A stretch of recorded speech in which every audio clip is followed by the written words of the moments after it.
All desert boots are chuckers, but not all chuckers are desert boots. Keep watching to solve this riddle.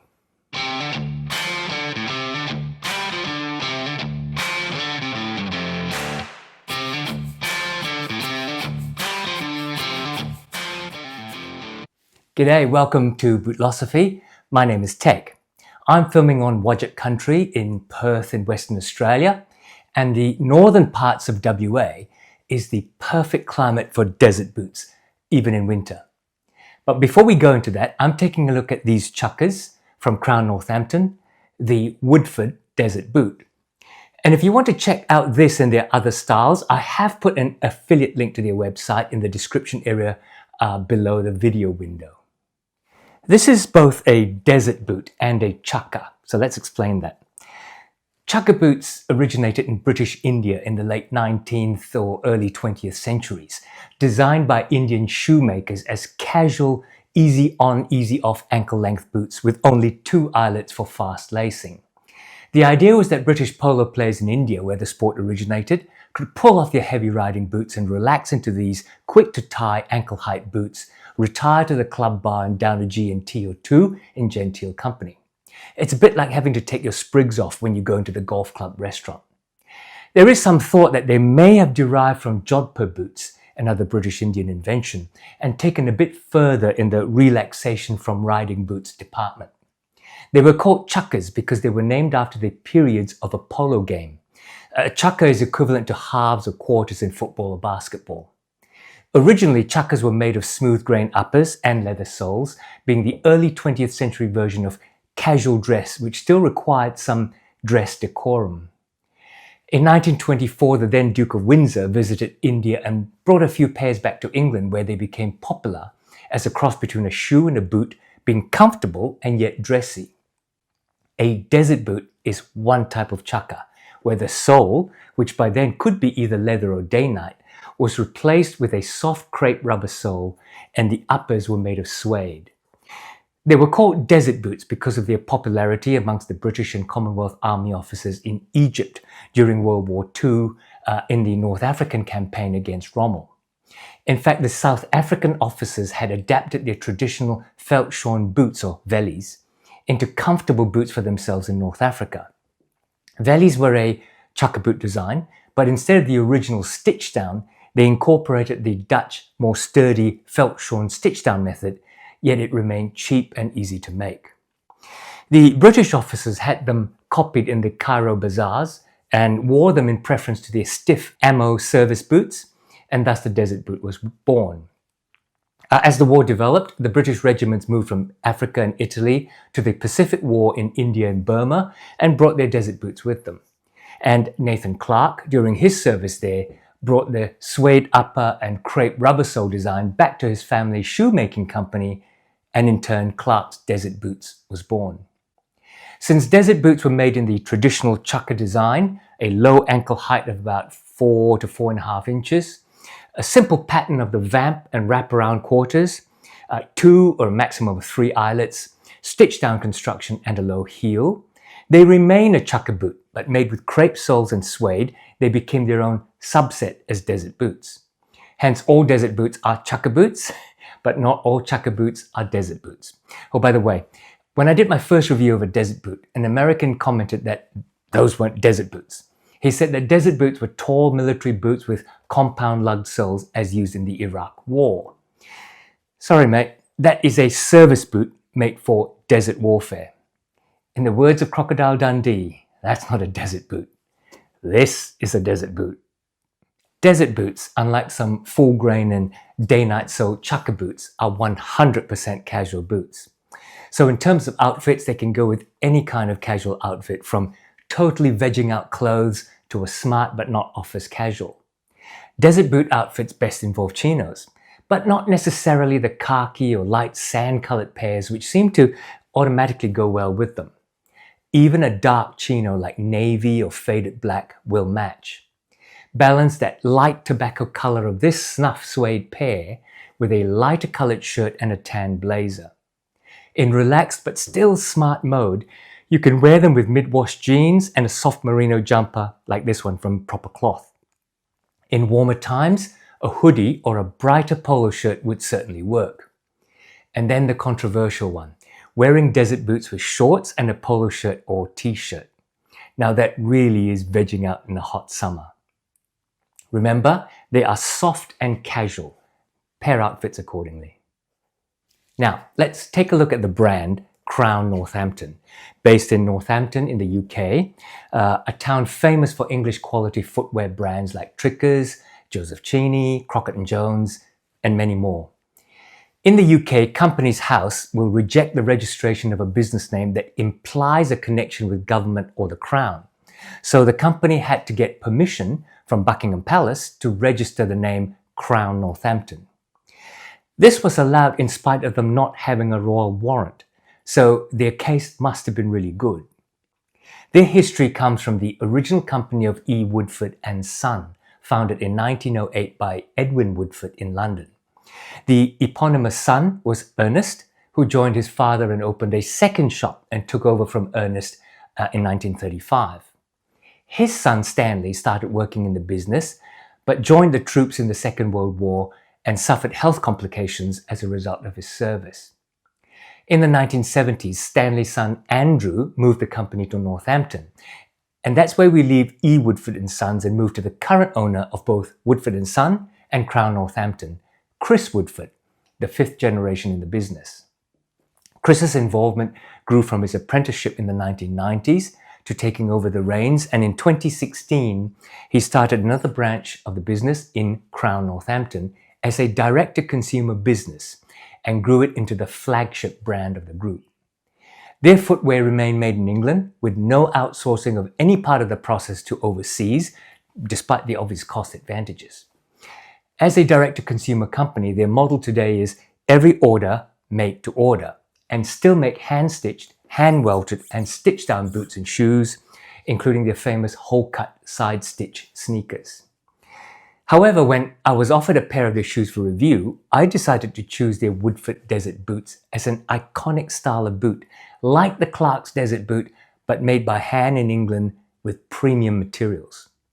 So despite being given these boots for review with no strings attached, what follows is hopefully my most objective take on these boots. Let's move to construction, and I'll start from the bottom of the boot. The outsole is crepe rubber, sometimes known as plantation rubber because it basically almost comes straight from the rubber plantation.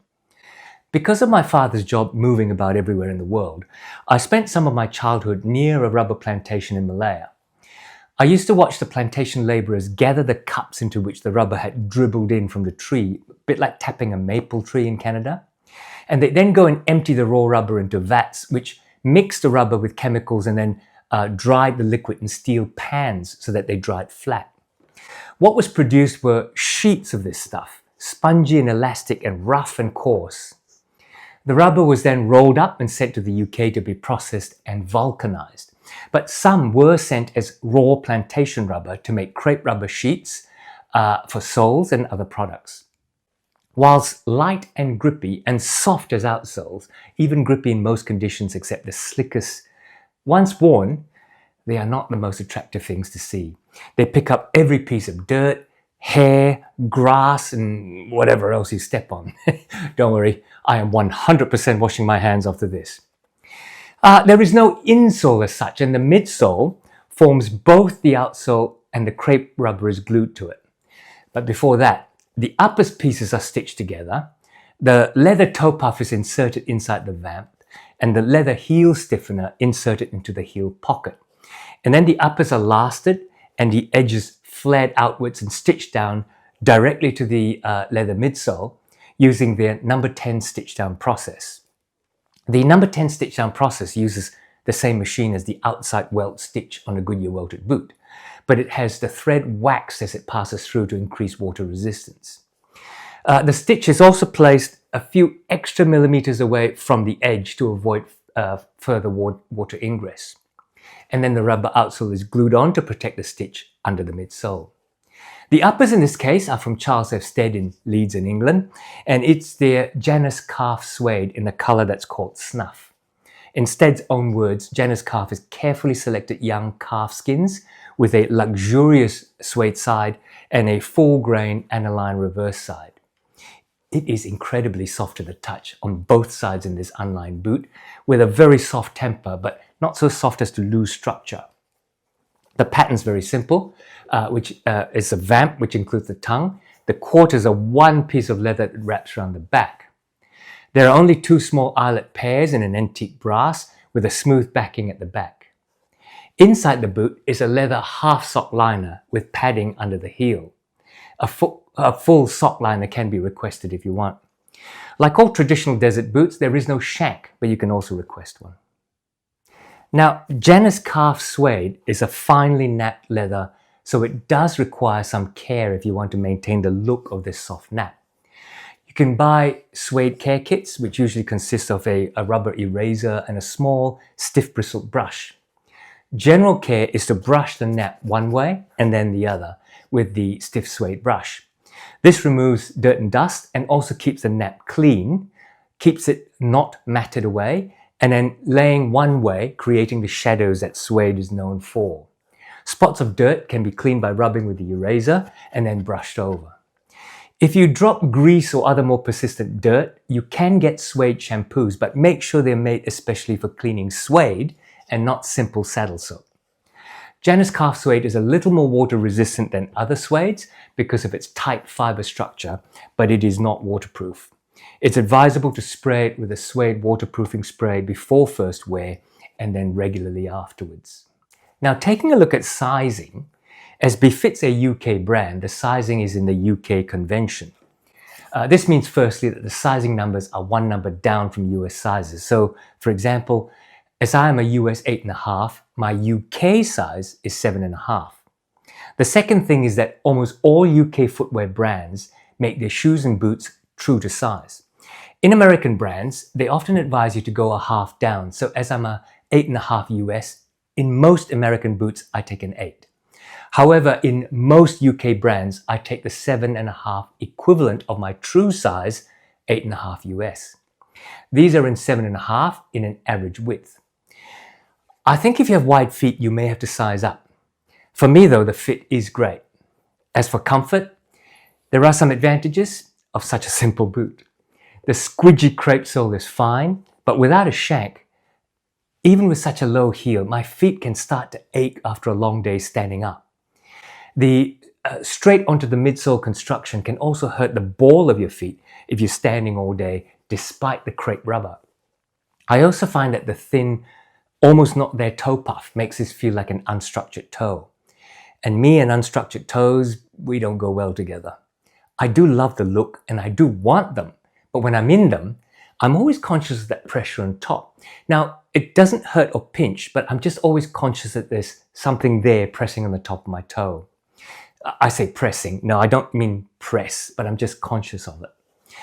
And I'm made more conscious because that loose two-eyelet lacing, which is hard to lace tight, allows my feet to slip forward into the toe every now and then and jar.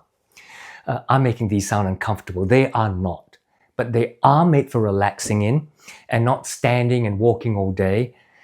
Wearing them to friends for dinner or meeting them at the pub or even walking around at or near the beach, all fine. But that's what they're made for. Don't expect to stand in front of a business workshop and facilitate a discussion all day, standing in the boardroom.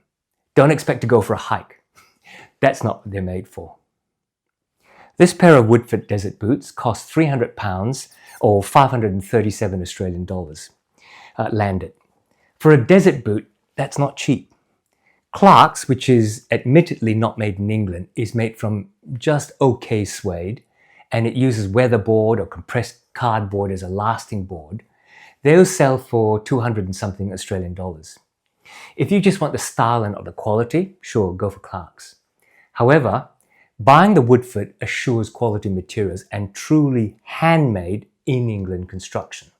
And to be honest, all English-made shoes from traditional English brands start at a higher cost than equivalents. A Red Wing Chukka, for comparison, not a desert boot, sells for nearly 500 Aussie, so not far off. Value is something you have to gauge for yourself. It's what it's worth to you. You know what, maybe I'll do a video about cost versus value one day. How about that? But for this video, that's the end. Before you leave, let me remind you to click on the like and subscribe buttons below, which will bring you more videos like this from me and other boot reviewers, if that's your thing. In the meantime, I'll be back with another review next week, so stay tuned by subscribing. Until then, take care out there and see you again soon.